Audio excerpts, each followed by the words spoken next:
Réinterpréter un véhicule historique de Renault, ça demande aussi un peu d'humilité. Cette R5, elle était absolument géniale. Je m'appelle Nicolas Jardin, j'ai 48 ans, je suis designer externe automobile.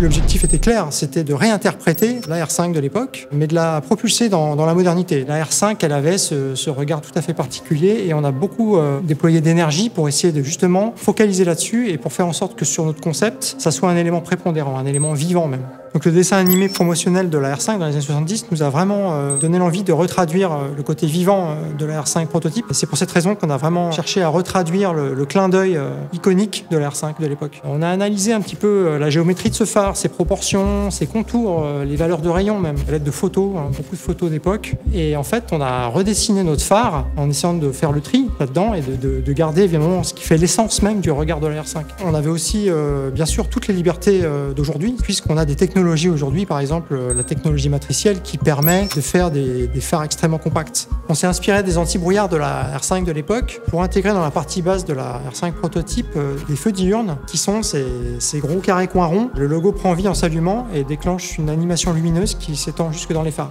Et l'idée, c'était vraiment de la magnifier, mais de la moderniser. Et ça, je pense qu'on a réussi à le faire justement grâce à l'échange et au partage.